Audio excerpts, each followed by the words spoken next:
Welcome back to my channel. I hope you all are doing well और सबका रमज़ान अच्छा गुजर रहा होगा। अल्लाह ताला रमज़ान के सदक़े हम सब लोगों को नेकियां करने की तौफीक अता फरमाएं। मैं ऑक्यूपेशनल थेरेपिस्ट हूँ बाय प्रोफेशन और मुझे अपनी फील्ड में 5 इयर्स से ज़्यादा हो गया है काम करते हुए। मेरा ये चैनल उन लोगों के लिए है, उन पेरेंट्स के लिए है जो बच्चों के बारे में किसी भी किस्म की इंफॉर्मेशन जो है वो हासिल करना चाहते हैं और जिनके बच्चे किसी भी वजह से जो है वो बाकी बच्चों की तरह नॉर्मल लाइफ नहीं गुजार सक रहे।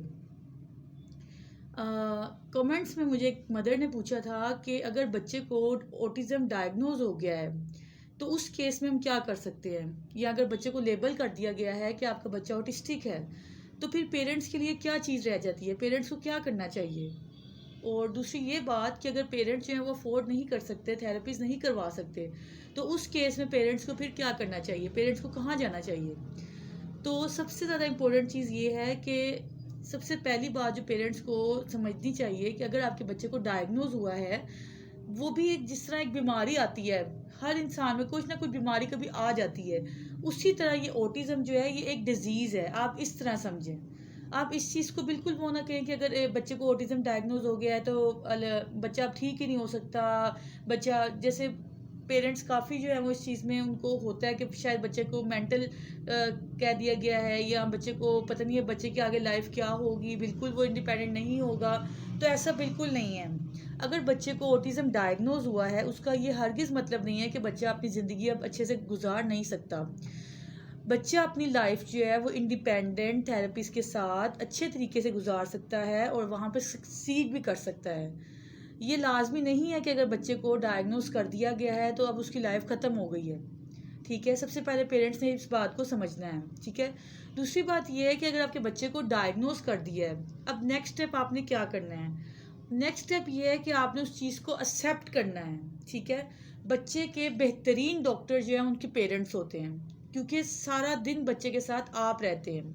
ठीक है, बच्चे के बेहतरीन डॉक्टर, उसके सबसे ज़्यादा जो बेहतर उसकी जो थेरेपी करेंगे ना वो पेरेंट्स होते हैं। तो आपने ये चीज़ बिल्कुल वो नहीं समझना कि भाई अगर बच्चे को डायग्नोज हुआ है और मैं थेरेपीज़ नहीं करवा सकती तो शायद अब बच्चा मेरा ठीक ही नहीं होगा। या कई दफ़ा ऐसा होता है कि पेरेंट्स बस मेडिकेशन बच्चे को रख देते हैं और बच्चा बिल्कुल जो है वो, बच्चे की उम्र गुजर रही होती है, बच्चा किसी थेरेपी, कोई उसकी थेरेपी नहीं हो रही होती, कोई कुछ नहीं हो रहा होता। आपने ऐसा नहीं करना। देखें, यूट्यूब जो है या इंटरनेट जो है वो अब एक ऐसा ज़रिया है कि अब हर इंसान जो है वो इंटरनेट के थ्रू बहुत कुछ जो है वो लर्न कर सकता है। पेरेंट्स अगर जो अफोर्ड कर सकते हैं, जो नहीं अफोर्ड कर सकते, सबके लिए बहुत ज़रूरी है कि वो ज़्यादा से ज़्यादा इंफॉर्मेशन हासिल करें। जब आपको पता होगा कि आपके बच्चे को क्या इशू है, उसकी क्या थेरेपीज़ हो रही हैं, उसके उसके मसले क्या हैं जिसके अकॉर्डिंग उसकी थेरेपीज़ हो रही हैं, तो आप बहुत अच्छे तरीके से अपने बच्चे को इंडिपेंडेंट कर सकते हैं। क्योंकि हर पेरेंट का मेन गोल यही होना चाहिए कि हमारा बच्चा इंडिपेंडेंट हो। ठीक है ना।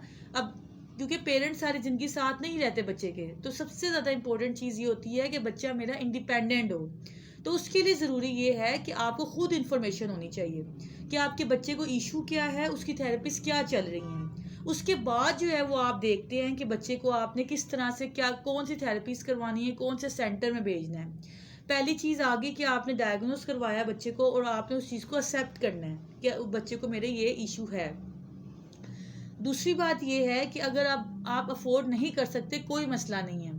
देखें, जैसे मैं पाकिस्तान में रहती हूँ, लाहौर में रहती हूँ, तो यहाँ पे बहुत ज़्यादा जो है वो गवर्नमेंट लेवल पे इस तरह के सेंटर्स बने हैं।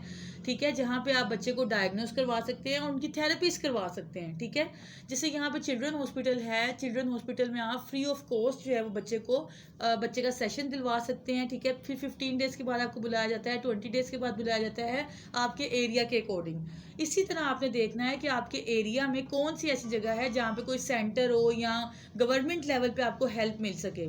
वहाँ से आप एक्सरसाइजेस और जो भी वहाँ पे जो थेरेपी उस बच्चे को रिकमेंड की जाती है वो सीखें, इंटरनेट से सीखें आप। ठीक है, उसके बाद अपने बच्चे पे इम्प्लीमेंट करें।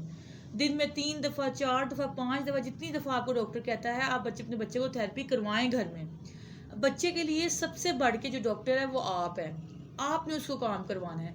जब आप अपने बच्चे पे टाइम देंगे, उस पर मेहनत करेंगी, उस पर काम करवाएंगी, फिर आप 1 मंथ के बाद 2 मंथ्स के बाद जाके उसको रीअसेस करवाएंगी कि मेरा बच्चा किस लेवल तक चला गया है, या उसकी जो जो हाइपर एक्टिविटी है, या उसकी स्टिमिंग बहुत ज़्यादा है, वो कितना कंट्रोल हुई है। तो आप जो आपको डॉक्टर रिकमेंड करेगा, आप दोबारा वो एक्सरसाइज सीखें और बच्चों को घर आके दोबारा करवाएं। जब आप इस चीज़ को अपने माइंड में रखेंगे ना, आप ज़्यादा से ज़्यादा जब आप सीखेंगे, नॉलेज हासिल करेंगे, तो आप अपने बच्चे को बहुत अच्छा काम करवा सकते हैं। और उसमें आपको कोई ज़रूरत नहीं पड़ेगी कि आप बहुत ज़्यादा पे करें, या आप बहुत ज़्यादा थेरेपिस्ट रखें, या जगह जगह आप जाएं। ऐसी कोई आपको नई नीड होगी, ठीक है। और दूसरी बात ये है कि पेरेंट्स जो है ना, वो जितना बच्चे को पेरेंट्स सिखा सकते हैं ना, उतना थेरेपिस्ट भी नहीं सिखा सकता।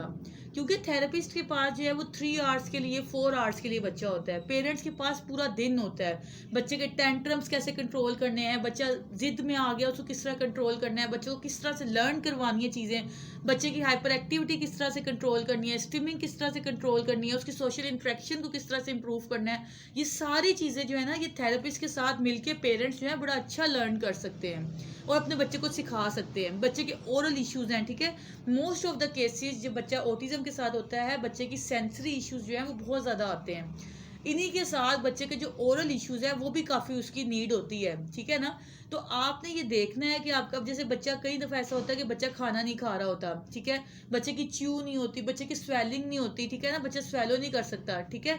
तो इन चीज़ों को आपने, जब आप खुद घर में बच्चे को जज करेंगे, आप ऑब्जर्व करेंगे, उस पर काम करेंगे, बहुत सारी यूट्यूब वीडियोस हैं, मेरे चैनल पे भी, दूसरे चैनल्स पे भी आपको मिल जाएंगी, जहाँ पे आपको प्रॉपर गाइडेंस दी जाती है कि आप किस तरह से अपने बच्चे पे काम करें, ठीक है। और आप अपने बच्चे को जो है खुद ब खुद इंडिपेंडेंट कर सकते हैं। उसकी जो भी स्किल है, आपको लगता है कि बच्चा म्यूजिक में इंटरेस्ट ले रहा है, बच्चा कलरिंग में इंटरेस्ट ले रहा है, बच्चे की ग्रोथ मोटर अच्छी है, बच्चे की फाइन मोटर अच्छी है, ठीक है ना, बच्चे को आप उसी चीज़ में लेके जाएं, उसकी एक स्किल पकड़ लें और बच्चे को आप उसमें जो एक्सेल करवाएं।